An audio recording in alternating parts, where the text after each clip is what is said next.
You know those teams, the ones that just click? It feels like magic, right? Well, it's not. It's a process. And that's what we're going to break down today. The actual journey, the roadmap for building a high-performing team from the ground up. So, what is it? What makes a great team great?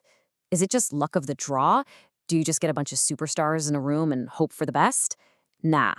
The real answer is way more intentional. It's not about finding a perfect team. It's about building one. And that takes a clear, deliberate process. I love this visual because it gets right to the heart of it. Think about it like a musician learning their instrument. You don't just go to one lesson and suddenly you're a virtuoso, right? No way. It's a journey. It's about continuous practice, constant growth. And every single journey, well, it has to have a starting point. And here it is. Step 1, onboarding. You could argue this is the single most critical part of the entire process because this is where you lay the foundation for absolutely everything that comes next. You know, those first few weeks for a new employee, they can literally define their entire future with the company. It can set them on a path to success, or, let's be honest, it can point them right towards the door. Because real effective onboarding, it's not about handing them a laptop and a password. It's about integrating them, making them feel like they belong, like they're part of the mission from day one. Okay, and this is a really important distinction to make. People throw these words around all the time, but they are not the same thing. Onboarding is all about integration, getting someone plugged into the culture. Training, that's about the skills they need to do their job right now. And development, well, that's the long game. That's about their future career path. All three are crucial, but you gotta know which is which. All right, so they're onboarded. They feel like part of the team. The journey doesn't stop there. Now we move into the next phase, building and constantly sharpening the skills they need to really, truly excel. Look, in pretty much any field you can think of today, things change, and they change fast. Skills can't just be static. You can't learn something once and be done. Continuing education is what keeps a team sharp, relevant, and honestly, confident. When you see those industry certifications or workshops, that's not just about checking a box for HR. It's a real, tangible sign of a commitment to mastery. Okay, so your team is onboarded, you're giving them opportunities to build their skills, but how do you know if they're actually heading in the right direction? You need a guide, right? A navigation tool.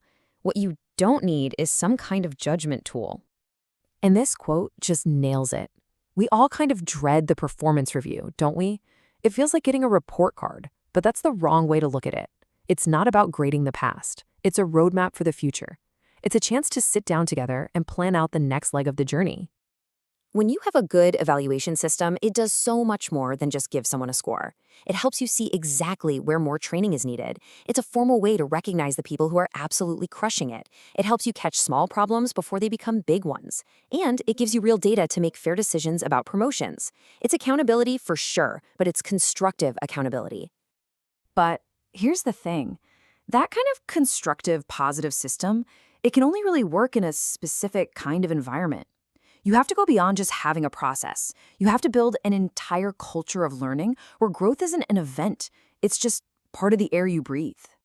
And the foundation of that culture, pillar number 1, is something called psychological safety. It's a fancy term, but it's a simple idea. It means creating a space where people feel safe to be curious, safe to ask why, and, this is so important, safe to say, I don't know, without feeling like they're going to be judged. When you treat curiosity like a superpower, not a weakness, you unlock the entire team's brain power. Pillar number 2 is all about sharing. You gotta break down those silos where everyone keeps information to themselves. In a real learning culture, knowledge isn't something you hoard to get ahead. It's something you share so everyone gets ahead. The whole team understands that if one person learns something, the whole team gets stronger. The trick is to make it easy and even reward people for sharing what they know. Now, this third pillar, this may be the most powerful one. It's about how you handle mistakes. A learning culture doesn't punish errors, it studies them. It reframes mistakes as data, valuable data. You've probably heard of a blameless postmortem. The focus isn't on who messed up, it's on what in our system allowed this to happen. That's how you learn, that's how you innovate. So you do all this work. What's the big payoff? Well, it's clarity, it's motivation. Because when you have this kind of culture, you can build real, tangible career paths. An employee can look at the structure and see exactly what they need to do to get from point A to point B. They see a future for themselves. And that, my friends, is a huge reason for people to stick around and stay engaged.